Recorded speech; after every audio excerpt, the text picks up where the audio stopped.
복음으로 푸는 마가복음 84번째 시간입니다. 복음으로 푸는 마가복음 84번째. 오늘은 희롱당하시는 하늘의 왕, 희롱당하시는 하늘의 왕이란 제목으로 하나님의 말씀 증거하도록 하겠습니다. 성도 여러분, 예수님은 하나님이십니다. 창조주이시며 통치자이신 분이십니다. 그런데 그런 분이 사람이 되셨습니다. 이걸 성육신이라고 하는데요. 이 성육신이란 창조주가 종의 형상을 입은 것을 말합니다. 그래서 조직신학에서는 이것을 비하 또는 낮아지심이라고 하는데요. 이 예수 그리스도의 비하, 낮아지심은 하나님의 영광과 권세를 감추시고 나타내지 않으심으로써 하나님으로서 당연히 받으셔야 할 경배와 찬양을 받지 못하시는 것을 뜻합니다. 오히려 핍박과 멸시와 천대를 받으시죠. 창조주가 사람의 몸을 입으신 것부터가 이미 수치와 굴욕인데, 그런데 사람으로서도 극도의 핍박과 멸시와 천대를 받으심으로써 극한의 수치와 굴욕을 당하시게 됩니다. 그런데 우리 예수님은 이 수치와 굴욕의 상태에서 우리를 위한 구원 사역을 이루어 나가시는 것입니다. 그 수치와 굴욕을 우리 때문에 받으시는 건데 그 상태에서도 계속해서 구원 사역을 이루어 주시는 겁니다. 우리의 구원은 그리스도의 이 낮아지심과 그리고 그리스도의 순환 당하심을 통해서 이루어진 것이라는 것을 우리가 기억해야 됩니다. 창조주께서 친히 피조물을 입으심으로써 종의 형상이 되시는 이 수치와 굴욕은 우리를 향한 하나님의 사랑이 아니면 결코 일어날 수 없는 일입니다. 잃어버린 당신의 백성들을 다시 찾아서 회복시키고자 하는 그 하나님의 사랑이 주님의 성육신, 주님의 낮아지심을 이루어낸 것입니다. 그런데 이제 주님이 이 낮아지심의 상태에서 겪게 되시는 최악의 수치와 굴욕의 단계에 이르게 되었습니다. 주님을 향한 희롱과 모욕의 순환이 이제 극에 달하는 순간입니다. 그래서 본문 말씀들을 이 앞 말씀부터 겟세마네 말씀부터 시작해서 본문 말씀을 계속해서 읽어 나가면 저뿐만 아니라 누구나 그럴 텐데 너무나 마음이 힘들고 무거워집니다. 그러나 이번 이 강해를 통해서 우리 주님께서 십자가로 나아가시는 이 순환의 과정을 소상하게 알아두시는 기회로 삼으시기 바랍니다. 사실은 우리가 이 말씀을 안다고 하지만 근데 잘 알지 못해요. 우리가 익숙히 주일학교나 혹은 어린이 성경 영화 같은 것을 통해서 주님이 고난당하신 것을 알고 있고 또 패션 오브 크라이스트 같은 영화를 통해서도 안다고 하지만 사실 성경을 통해서 그 말씀을 자세히 알지 못하는 경우가 많습니다. 그러나 이번 기회를 통해서 주님께서 우리를 위해 당하신 그 수치와 굴욕이 어떠한 것인지 소상히 알아두시는 기회로 삼으시기를 바랍니다. 주님의 순환의 과정을 이해하는 것은 당연히 주님의 복음을 더욱 넓고 깊게 이해할 수 있게 합니다. 그리고 우리가 받은 구원의 은혜가 얼마나 귀중한 것인지 새삼 그 마음에 품을 수 있게 합니다. 그렇게 복음을 깊고 온전히 이해하게 되는 것은 성도의 삶의 힘의 원천이 되어집니다. 삶 속에서 나와 함께 하시는 하나님을 믿으며 하나님의 통치를 따라 살아드릴 힘과 능력이 거기에서부터 나온다는 것입니다. 그러니 이 시간 우리를 위해 모진 순환을 감당하시는 그리스도의 섬김이 어떠한지 함께 상고해 보도록 하겠습니다. 자, 먼저 지난 시간에는 예수님이 로마 총독 빌라도의 재판정에 서게 되셨습니다. 사내들인 공회의 고발을 통해 빌라도의 재판정의 신문을 받게 되신 건데, 그런데 오히려 예수님은 사형에 해당하는 죄가 없으시다는 것만 더욱 드러나게 될 뿐이었습니다. 그래서 빌라도는 무죄한 예수님을 풀어주려고 나름 애를 씁니다. 그러나 군중들을 선동한 사내들인 공회의 계략에 휘말려서 결국 예수님이 아닌 하나님의 아들 예수가 아닌 바라바의 아들 예수, 바라바 예수가 풀려나게 되고 죄 없으신 예수님은 군중들의 광기 어린 함성에 떠밀려서 결국 십자가에 못 박히도록 넘겨지게 됩니다. 이제 십자가를 향해서 끌려가시게 되는 겁니다. 이어지는 오늘 본문은 빌라도에게 십자가형을 선도받은 그 주님이 먼저 로마 군인들에게 이끌려 총독의 관저인 브라이도리온 뜰 안으로 끌려가서 온 군대 앞에서 끔찍한 조롱과 멸시를 당하시게 되는 내용입니다. 이것은 죄악된 인간의 그 잔혹성과 폭력성을 적나라하게 보여주는 장면이라고 할 수 있는데요. 인간의 눈에는 예수님은 그저 패배자요 실패자처럼 보이는 겁니다. 그렇게 패배자요 실패자처럼 보이는 그 한 사람을 향해서 인간이 쉽게 감당할 수 없는 엄청난 모욕과 수치를 주는 아주 잔혹한, 그러니까 그들만의 한바탕 놀이가 펼쳐지는 그런 장면인데요. 창조주이시자 하늘의 왕이신 분을 향해 침을 뱉고 폭력을 가하고 그리고 끔찍한 고통을 주면서 조롱과 모욕을 가하는 건데, 그러나 우리 예수님은 그 모든 수치와 굴욕과 고통을 아무 말씀 없이 온전히 감내해 내십니다. 그러면서 하늘의 왕으로서 참된 영광을 드러내 보이시는 겁니다. 자, 그 말씀을 지금부터 함께 살펴보도록 합시다. 자, 본문 16절 말씀입니다. 16절 말씀 함께 읽겠습니다. 시작. 군인들이 예수를 끌고 브라이도리온이라는 뜰 안으로 들어가서 온 군대를 모으고, 이렇게 말씀이 시작되는데요. 군인들이 예수님을 이끌고 브라이도리온이라는 뜰 안으로 들어갔다라고 합니다. 브라이도리온. 여기서 브라이도리온이란 로마 총독 관저의 앞마당을 뜻하는 말입니다. 이 마가복음은요, 그 1차 독자가 로마에 있던 기독교인들이었어요. 로마의 기독교인들. 로마에 사는 사람들, 그러니까 로마에 대해서 잘 아는 사람들이 1차 독자였습니다. 그러니까 그들을 향해서 브라이도리온이라는 이 이름만 딱 대도 그 장소가 가진 위험이나 상징성을 잘 알아들을 수 있는 것이죠. 그래서 마가복음은 브라이도리온이라는 말을 하고 있는데요. 그런 사람들을 향해서 유대 땅을 지배하고 있던 로마 제국의 총독 관저의 이름을 통해 당시 제국이 가지고 있던 그 압도적인 힘과 그리고 무자비한 권력을 이 단어 하나로 상징적으로 표현해주고 있는 거죠.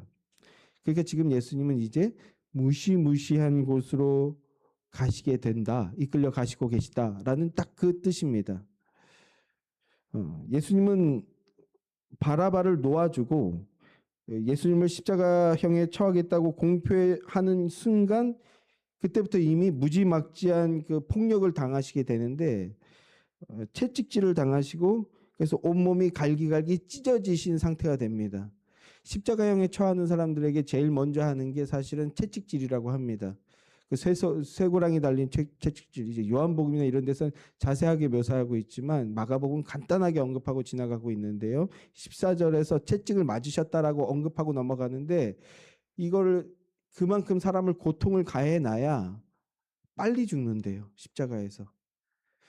이 다음 시간에 십자가형에 당하실 때 그 사실적인 그 십자가형의 사실적인 내용을 좀 더 말씀을 드리겠지만, 자칫 잘못하면 이걸로 이틀 3일 버티는 사람들도 있거든요. 그러니까 이러면 당사자도 그렇지만 집행하는 사람들도 너무 힘들어지니까 일단 빨리 죽을 수 있도록 채찍질을 아주 심하게 가해 놓는 겁니다. 예수님도 그렇게 십자가형이라는 것이 판결이 나자마자 심하게 채찍질을 맞으신 상태입니다. 갈기갈기 찢어진 상태가 되셨는데, 그렇게 피투성이가 된 예수님을 로마 군인들이 이 무시무시한 브라이도리온, 무시무시한 총독의 관저 뜰 안으로 끌고 이제 들어가는 겁니다. 그리고 어떻게 합니까? 온 군대를 모았다라고 말씀합니다. 총집합이 걸린 겁니다. 여기서 온 군대란 로마 군단의 한계 대대, 즉 약 600명에 달하는 무장한 군인들을 의미하는데요. 최소한 300명에서 많으면 600명에 달하는 이 한 개 대대를 말하는데 그 한 대대가 지금 예수님 때문에 총 집합을 하고 있다는 겁니다.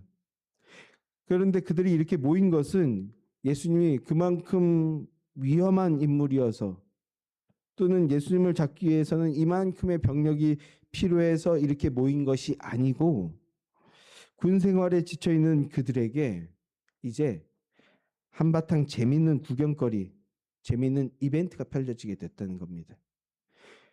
군인들은 지금 예수님을 재밌는 놀잇감 정도로 생각하고 와, 좋은 구경거리 생겼다. 이렇게 지금 모여들고 있는 것을 그렇게 말하는 겁니다. 아주 이 말만 들어도 벌써 소름이 돋지 않습니까? 600명에 달하는 사람들이 재밌는 구경거리다 하고 모여드는 그런 형국이요. 구약 성경을 보면 사사기서에서 이와 비슷한 장면이 있는 것을 볼 수가 있습니다. 삼손이 다곤 신전에서 벌인 그 마지막 전투 때 이와 비슷한 상황이 펼쳐지죠. 삼손의 두 눈을 뽑고 삼손을 노예처럼 부리던 블레셋 방백들이 이 삼손을 다곤 신전으로 불러서 학대하면서 조롱거리로 삼는 거죠. 그때 많은 사람들이 모여들어서 그런 삼손을 조롱하고 욕하면서 그렇게 삼손을 구경거리로 삼았던 그런 장면이 있습니다. 이것이 죄악된 세상이 하나님을 향하는 그 본성적 모습이라고 할 수 있어요. 하나님을 향해 보여주는 타락한 인간의 본성적인 모습이라고 할 수 있는데요. 그런데 삼손은 위대한 사사였지만 그러나 스스로의 부주의와 불순종 때문에 머리카락이 잘리고 눈알이 뽑힌 채 조롱거리로 전락해서 블레셋의 희롱거리가 됐었습니다. 그러나 지금 우리 예수님은요, 하나님의 말씀에 철저히 순종하고 계십니다. 그럼에도 불구하고 인간의 죄, 바로 우리의 죄 때문에 대신 죄인이 되셔서 조롱을 받고 계시다는 겁니다.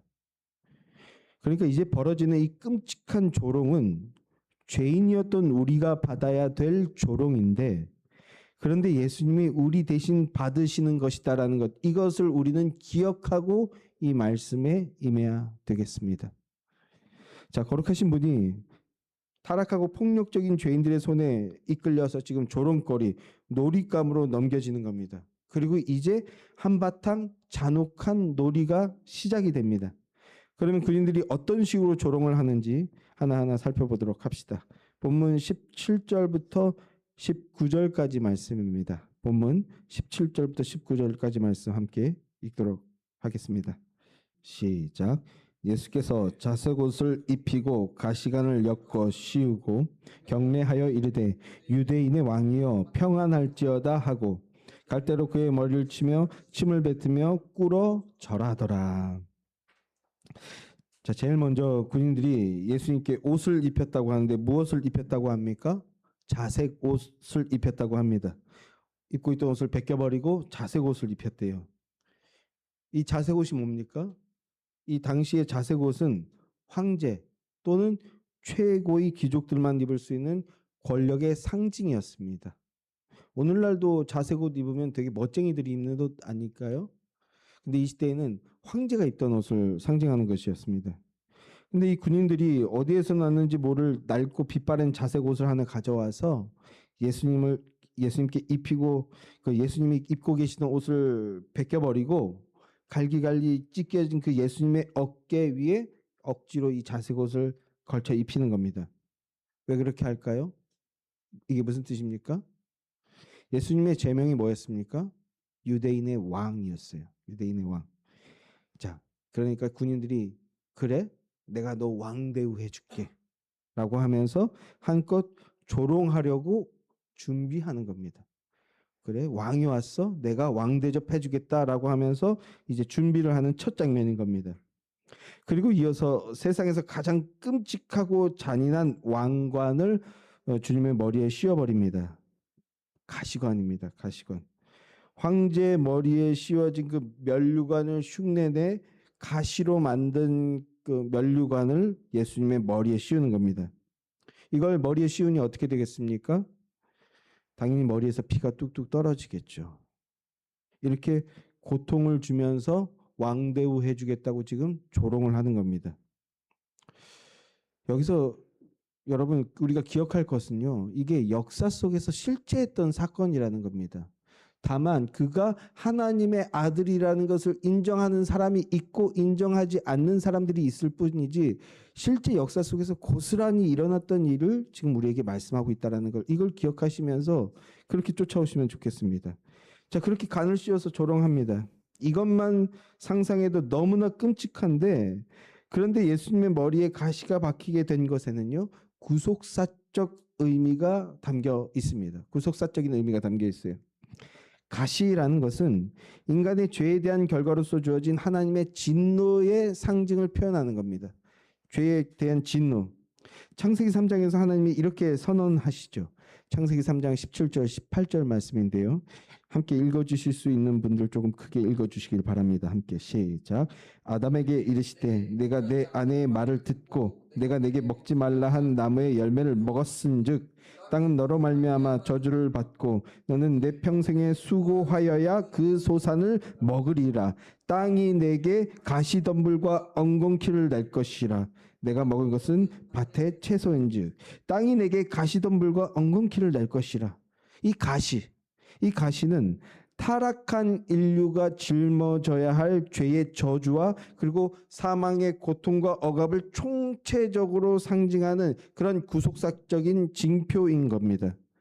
그런데 지금 예수 생명의 주권자이신 분이 하늘의 참된 왕이신 예수 그리스도께서 우리가 뒤집어 써야 할 그 죄의 저주인 가시덤불을 대신 당신의 머리에 뒤집어 쓰고 계시는 겁니다. 죄인들을 찌르고 상하게 해야 할 그 끔찍한 저주의 가시가 도리어 하나님의 아들의 살갗을 파고들며 피를 쏟아내게 하고 있다는 겁니다.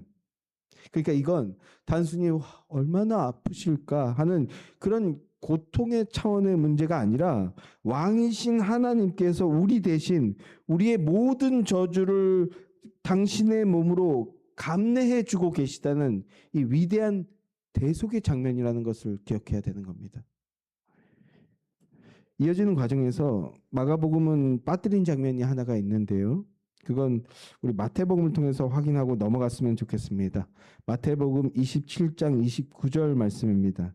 자, 읽어주실 수 있는 분들 함께 시작. 가시관을 엮어 그 머리에 씌우고 갈대를 그 오른손에 들리고 그 앞에서 무릎을 꿇고 희롱하여 이르되 유대인의 왕이여 평안할지어다 하며 라고 하고 있는데 갈대를 그 오른손에 들리고 이 구절 때문에 마태복음을 읽었습니다. 머리에 왕관을 씌운답시고 가시관을 씌운 다음에 뭘 하고 있다고요? 예수님의 오른손에 갈대를 들렸다라고 합니다. 갈대. 손에 갈대를 쥐어줬어요. 이건 또 뭘 의미하는 거겠습니까? 왕의 통치권을 상징하는 지팡이를 홀이라고 합니다. 또는 성경에서는 개역 개정에서는 규라고 번역을 하고 있는데요. 왕이 어떤 상황에서 그 홀을 들어 올리면 왕의 명령이 시행이 되는 겁니다.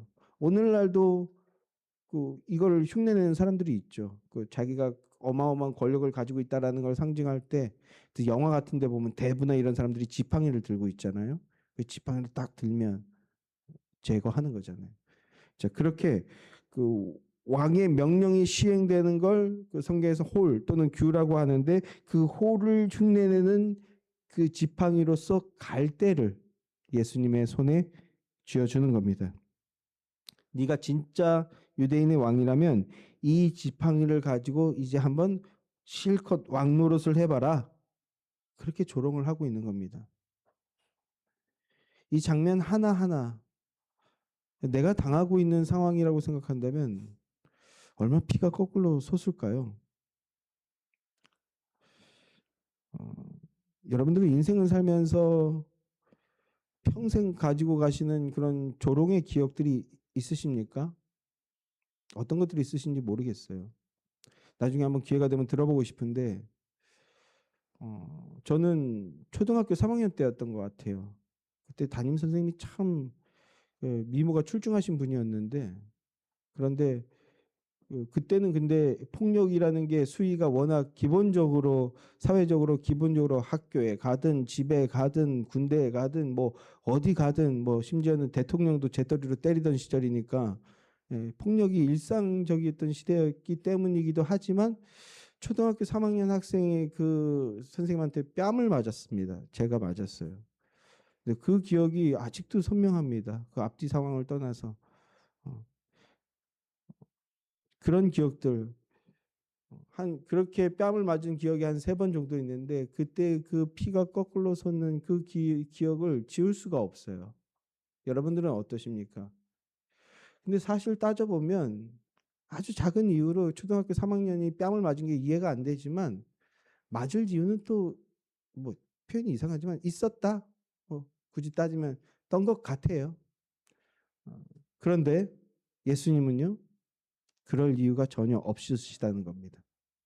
자, 그런 상황에서 지금 온갖 극악한 형태로 너 왕이래매 하면서 조롱을 가하고 있는 중이라는 것 기억하시면 좋겠습니다. 자, 다시 마가복음으로 돌아와서 왕의 옷을 입히고 면류관을 씌우고 손에 호를 쥐어준 다음에 이제 무엇을 합니까? 왕의 복장을 챙겨준 거예요. 이제 다 챙겨줬으니까 이제부터 본격적으로 한바탕 왕놀이를 시작을 하겠다는 겁니다. 희롱을 시작하는 거예요. 현장에서 보고 있었으면 진짜 너무나 역겨웠을 모습인데 18절 말씀을 보면 먼저 왕을 향해서 경례를 올린다고 합니다. 그리고는 군대가 황제에게 바치는 인사법을 고스란히 흉내내어 외칩니다. 유대인의 왕이여 평안할지어다. 이렇게요. 평안할지어다. 누가 봐도 지금 딱 평안할 수 없는 얼굴고 상황인데 보란 듯이 황제에게 바치는 인사를 흉내내서 평안할지어다라고 조롱하고 있는 겁니다. 낄낄대면서 이런 말을 했겠죠. 얼마나 역겹습니까? 그리고는 왕의 홀이라고 손에 쥐어졌던 그 갈대를 다시 빼앗아서 그걸로 예수님의 머리를 내리쳤다고 합니다. 기분이 얼마나 나쁠까요? 근데 기분이 나쁜 것보다 더 중요한 게 지금 가시관을 쓰고 있는 그 머리에 어떤 갈대인지 모르겠지만 갈대로 머리를 내리쳤어요. 아무리 가볍게 내리쳤다고 하더라도 모르긴 몰라도 날카로운 가시가 예수님의 두피를 파고들어서 피를 더 철철 쏟아내게 했을 겁니다. 그렇게 끔찍한 고통을 주었을 겁니다. 그런데 그뿐 아니죠. 머리를 내리치면서 또 침을 뱉었다고 합니다. 고대 사회에서 누군가의 얼굴에 침을 뱉는다는 것은 그를 인간 이하의 취급, 그 벌레로 취급한다는 그런 의미죠. 존재 자체를 철저히 부정하는 아주 심각한 모욕을 하고 있는 겁니다. 그런데 그건 고대 사회가 아니래도 지금도 마찬가지 아닙니까? 오늘날에도 얼굴에 침을 뱉는다는 것은 정말로 한 사람을 가장 천히 여기는 모독의 행위 아니겠습니까? 그렇게 갈대로 예수님의 머리를 내리치면서 그 얼굴에 침을 뱉습니다. 그런데 그러면서 무릎을 꿇고 절하는 신용을 하며 조롱을 합니다. 창조주에게 피조물이 낄낄거리면서 온갖 조롱과 모욕을 가하고 있는 것입니다. 이들은 예수님을 조롱하는 것이 신나서 한껏 즐기고 있지만 그러나 그들이 알지 못하는 것이 있습니다. 그것은 이러한 짓을 하는 그 사람들의 결말이 모두 예수 그리스도 앞에 무릎을 꿇게 되고 그리고 탄식하며 주를 시인하게 될 날이 올 것이다 라는 것입니다. 그것에 관해서 사도 바울이 이렇게 증언합니다. 빌립보서 2장 10절부터 11절 말씀을 보면요. 함께 읽어주시겠어요? 함께 시작. 하늘에 있는 자들과 땅에 있는 자들과 땅 아래에 있는 자들로 모든 무릎을 예수의 이름에 꿇게 하시고 모든 입으로 예수를 주라 시인하여 하나님 아버지께 영광을 돌리게 하셨느니라. 우리는 지금 경배성으로 모든 무릎 꿇고 주를 시인해 이렇게 찬양하고 있는데 이건 조금 상황이 다른 상황입니다. 우리는 그렇게 예수를 주라고 시인하며 만세라고 고백하며 그분을 통해서 하늘의 천상을 향해서 나아간다고 고백하는데 바울이 우리에게 증언하고 있는 것은요. 예수님께서 십자가에서 죽으심으로 모든 사람이 주를 시인할 수 있도록 하나님께서 만들어내셨다는 것입니다. 그래서 우리처럼 예수 그리스도를 주로 시인한다는 것은 한마디로 하면 예배하는 겁니다. 예배. 그래서 우리가 경배송에 그렇게 주를 시인해라고 찬양하는 겁니다. 그러니까 예수님 안에 속하여서 예수님을 통해 하나님께 영광을 올려드리는 예배를 한다는 겁니다. 그리고 하나님께서 그것을 영광스럽게 받아주신다는 것입니다. 그런데 이렇게 예수 그리스도를 주로 시인함을 통해 하나님께 영광을 돌리는 이 예배의 행위를 하지 못하는 사람들이 있다는 거예요. 지금도 예수님을 십자가에 못 박으며 주의 몸된 그 교회를 십자가에 못 박으려고 하는 사람들이 너무나 많다는 것이죠. 네.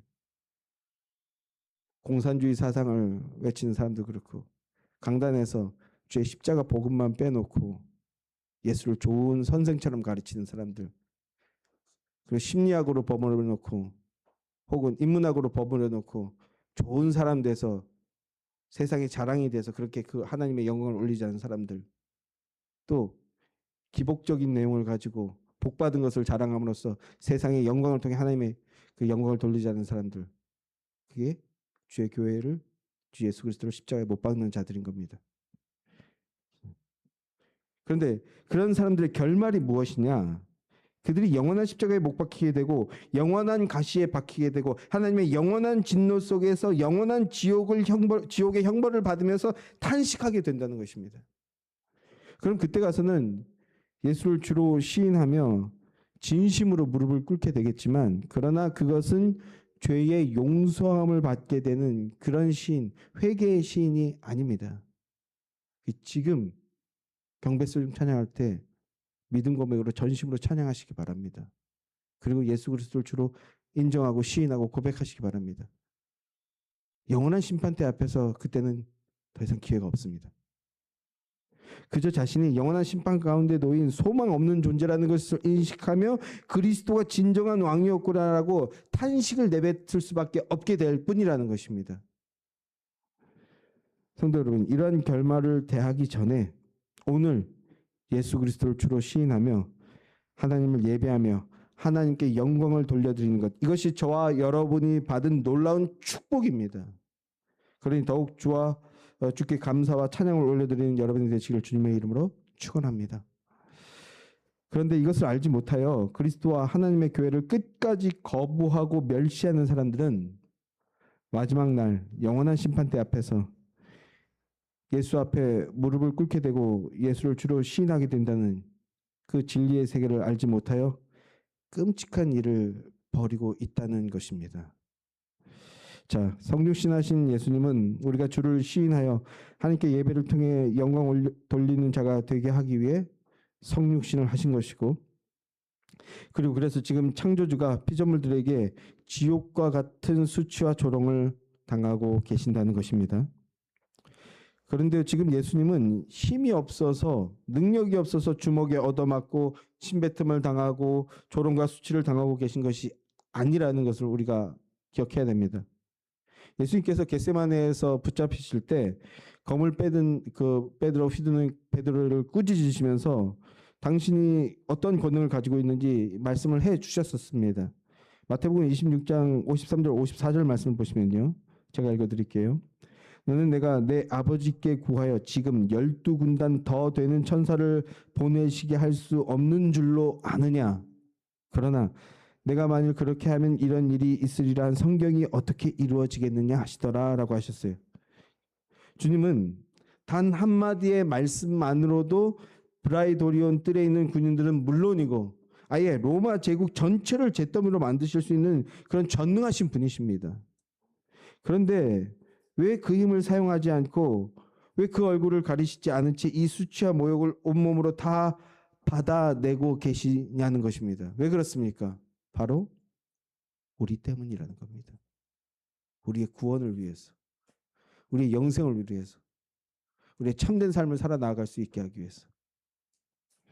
하나님을 반역하고 스스로 자기가 자기의 주인이 되어 죄악 가운데 살아가는 끔찍한 죄인들의 죄를 대속하여 주시기 위해 우리가 영원한 지옥에서 주님과 영원토록 끊어진 채 영원히 당해야 할 그 수치와 굴욕과 형벌을 지금 주님이 대신 십자가의 좁은 길 위에서 고스란히 다 끌어안고 감내해 주고 계시다는 것입니다.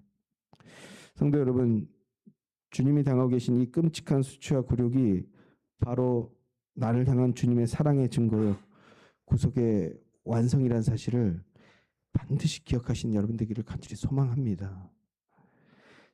이제 이 비극적인 희롱의 장면이 마지막을 향해서 달려갑니다. 자, 본문 마가복음 20절 말씀 함께 읽겠습니다. 함께 읽죠. 시작. 희롱을 다한 후 자색 옷을 벗기고 도로 그의 옷을 입히고 십자가에 못 박으려고 끌고 나가니라. 드디어 군인들의 그 악랄한 한바탕의 놀이가 끝났습니다. 성경에서는 간단하게 묘사되어서 금방 끝난 것 같지만 그 젊은 혈기를 가진 사람들이 극한의 그 기운을 가지고 신명나게 예수님을 때리고 침뱉고 조롱하고 그렇게 한바탕의 놀이가 끝났습니다. 그래서 예수님을 조롱하기 위해 입혔던 그 자색 옷을 거칠게 벗겨버립니다.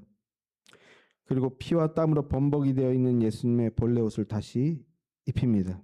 그리고 이제 사형을 집행하기 위해 십자가에 못 박으려고 성문 밖으로 끌고 나가는 겁니다. 이 참담한 순간을 사도 요한은 이렇게 기록하고 있습니다. 요한복음 19장 17절 말씀입니다. 그들이 예수를 맡음에 예수께서 자기의 십자가를 지시고 해골, 히브리 말로 골고다라 하는 곳에 나가시니 합니다. 자, 예수님께서 목요일 자정쯤에 체포되신 후에 거짓된 심판에 밤새도록 시달렸어요. 불법적인 신문을 당하시고 사형이 확정된 후에는 채찍으로 맞으심으로 온몸이 갈기갈기 찢겨지신 상태입니다. 그리고 가시관이 머리를 파고드는 극한의 고통 속에서 자신의 이제 사형 틀이 될 나무 기둥, 무게가 약 45kg 정도 된다고 하죠. 45kg에 달하는 십자가 형틀을 직접 등에 짊어지시고 이제 골고다 언덕을 향해서 걸음을 내디디십니다. 그런데 우리는 마가가 이 장면을 기록하면서 굳이 희롱을 다한 후라고 한 이 표현에 주목을 할 필요가 있습니다. 희롱을 다한 후 이 표현이요. 희롱을 다한 후라는 이 표현은 군인들이 한바탕 놀이를 신나게 충분하게 즐기고 모욕하고 자신들의 그 죄악된 욕구를 마음껏 쏟아낸 후에 이제 이동을 시작한다 하는 그런 잔인한 묘사이기도 하지만, 그러나 구속사적 관점으로 보았을 때는 우리 주님께서 죄인들이 쏟아내는 그 모든 수치와 모욕과 저주를 남김없이 다 받아내 주셨다는 것을 의미하는 것이기도 합니다. 피하거나 저항하지 않으셨어요. 피하거나 저항하지 않으시고 우리들의 몫인 그 지독한 모멸감을 바닥까지 남김없이 온전하게 다 감당해 내신 것이라는 그런 뜻입니다. 이것이 무엇을 의미합니까? 주님께서 공생의 기간에 이미 제자들에게 선언하셨던 그 위대한 대속의 언약이 지금 이 처절한 침묵 속에서 조용히 성취되어져 가고 있다라는 뜻입니다. 마가복음 10장 45절 말씀, 이 말씀 같이 읽어볼까요? 함께 시작. 인자가 온 것은 섬김을 받으려 함이 아니라 도리어 섬기려 하고 자기 목숨을 많은 사람의 대속물로 주려 함이라. 성육신하신과 그리고 이 지독한 순환의 과정은 우리에게 하늘의 생명을 주기 위한, 참된 생명을 주기 위한, 우리를 위한 주님의 사랑의 섬김이었다고요. 섬김. 세상의 왕들이나 세상의 권세자들은 섬김을 받고 경배를 받기 위해서 자색 옷을 입은 채 약자들 짓누르며 군림하지만, 그러나 진정한 하늘의 왕이신 우리 주님은 당신의 백성들에게 하늘의 생명을 주시기 위해서 기꺼이 자색 옷 입힘을 당하며 조롱과 수치를 감내해 주시는 것이고, 세상의 왕들은 금 면류관을 쓰고 자신의 영광을 과시하지만 하늘의 왕이신 우리 주님은 가시관을 그 머리에 쓰시고 피를 흘리시지만, 그러나 창조주를 반역한 우리가 받아야 할 그 영원한 저주를 대신 다 받아내고 계신 것이라는 겁니다. 그래서 사도 바울은 우리 주님의 이 기막힌 자기 비움의 섬김과 순종의 신비를 이렇게 찬양합니다. 빌립보서 2장 6절부터 8절까지 말씀 함께 읽어볼까요? 함께 시작. 그는 근본 하나님의 본체시나 하나님과 동등됨을 취할 것으로 여기지 아니하시고 오히려 자기를 비워 종의 형체를 가지사 사람들과 같이 되셨고 사람의 모양으로 나타나사 자기를 낮추시고 죽기까지 복종하셨으니 곧 십자가에 죽으심이라. 죽기까지 복종하셨으니 곧 십자가에 죽으심이라. 성도 여러분, 이제 십자가에 못 박힘을 당하시려고 군인들에게 끌려나가시는 이 발걸음이 바로 아버지 하나님을 향한 완전한 복종의 걸음인 겁니다. 완전한 복종의 걸음이요, 거룩한 생명을 위한 생명의 행진을 나가시는 것입니다. 성도 여러분, 자색 옷을 벗김을 당하고 도로 그의 옷을 입혀져 끌려나간다는 이 말씀 속에는 죄로 오염된 당신의 피조물들을 구원하기 위한 세상의 가장 낮은 자리, 세상의 가장 수치스러운 죽음의 자리를 향해 묵묵히 걸어 나아가시는 창조주의 위대한 헌신, 위대한 섬김이 담겨져 있는 것을 기억하시는 여러분 되시기를 간절히 소망합니다. 이제 예수님은 고난의 절정인 십자가로 나아가시는 겁니다. 그 말씀을 통해서도 하나님께서 나를 향한 그 사랑과 뜻과 계획을 내 안에 우리라고 뭉뚱그리지 않고요. 개인, 임종태, 저마다의 이름을 생각하시면서 여러분 안에 이루어지는 하나님의 거룩한 구원 역사라는 것을 믿고 고백하게 되기를 간절히 소망합니다. 말씀 맺겠습니다. 사랑하는 성도 여러분, 오늘 주님이 당하신 이 수치와 고난의 말씀을 이제는 단순히 극도의 그 부정적인 이야기나 그런 경향이 있어요. 뭐 공포스러운 호러물 같은 이야기로 여기는 경향도 있습니다.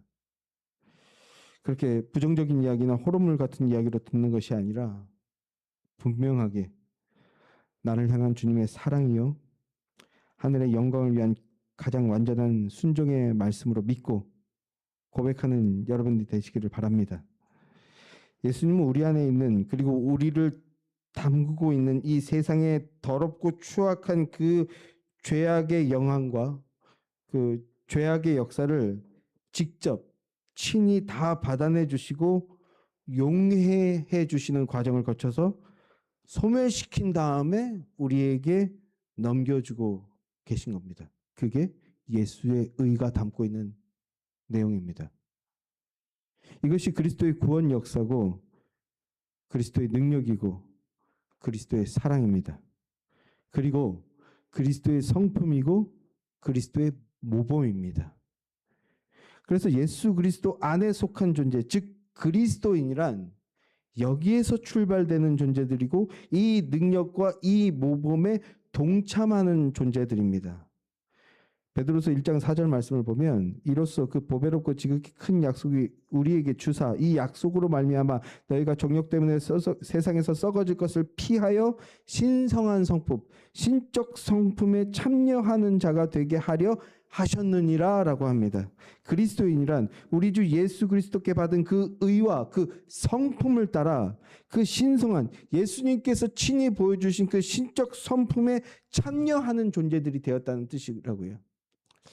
지난주에 설교 준비하면서 어떤 쇼츠를 보는데 짤을 보는데 이런 짤이 있었습니다. 기독교 이슬람 출신이었던 한 사람이 기독교에 대해서 평가하는데 이렇게 평가하더라고요. 아주 짧은 말이었지만 아주 놀라운 표현이었는데 자기가 보니까 기독교에만 용서가 있더라.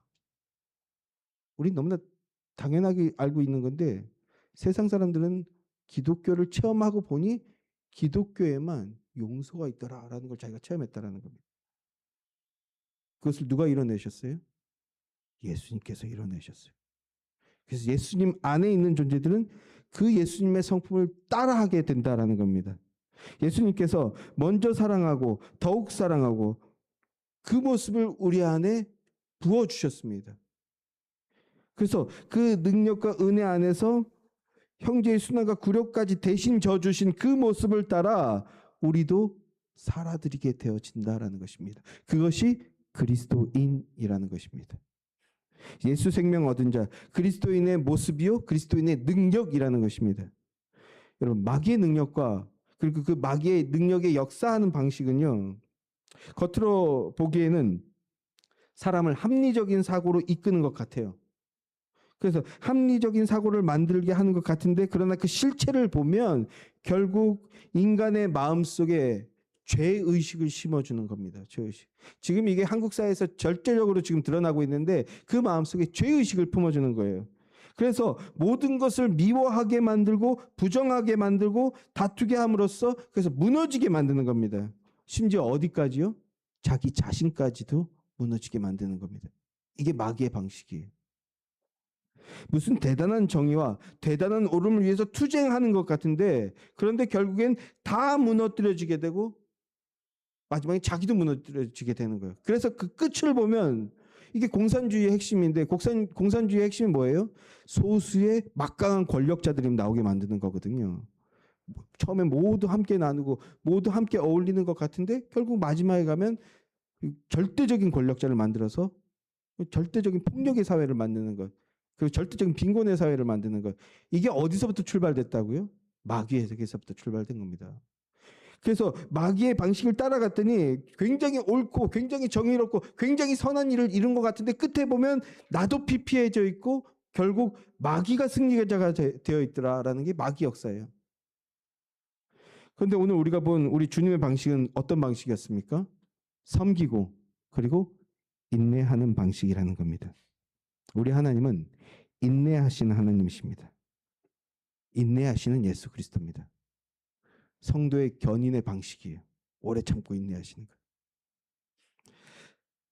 사랑하는 당신의 백성들을 회복시키기 위해 그리고 참된 삶으로 나아가게 하시기 위해 영원 가운데에서 진실한 삶으로 서게 하기 위해서 하나님께서 사람의 몸을 입고 이 땅에 오셔서 온갖 순환과 모욕과 조롱과 핍박을 다 당하시지만 그러나 인내하십니다. 왜요? 우리를 생명으로 이끌기 위해서 사랑으로 인내하십니다. 그런데 이 사랑의 모습이 우리 생명의 근거요, 우리 삶의 능력의 원천이라는 것입니다. 그 하나님을 구주로 믿고 고백하는 그 믿음 안에 있을 때 우리도 그리스도와 함께 인내하며 때론 그리스도와 함께 고난을 받게 될 때도 있지만 그러나 그리스도와 함께 인내하며 그리스도와 함께 영화롭게 되게 될 것이라는 겁니다. 우리 마지막으로 로마서 8장 30절 말씀 함께 읽죠. 로마서 8장 30절 말씀 함께 시작. 또 미리 정하신 그들을 또한 부르시고 부르신 그들을 또한 의롭다 하시고 의롭다 하신 그들을 또한 영화롭게 하셨느니라. 우리를 위해 대속의 십자가를 지신 우리 주 예수 그리스도 안에 함께 있으면 그리스도가 우리와 함께 하시며 믿음으로 그리스도와 함께 함으로 주님께서 우리 안에서 이루실 영화로움을 완전함을 누리고 얻게 된다라는 것입니다. 우리가 그 길로 나아가는 것이 바로 신앙생활입니다. 사랑하는 성도 여러분, 그리스도와 함께 인내하시며 사랑의 섬김의 증거가 된 여러분들이 되기를 간절히 소망합니다. 그렇게 십자가 복음 붙들고 함께 인내하며 주님과 동행하는 삶을 나아갈 때 주님께서 여러분을 완전하게 영화롭게 성취하실 것입니다. 그 믿음 안에서 영광을 누리는 저와 여러분들이 되기를 주님의 이름으로 축원합니다.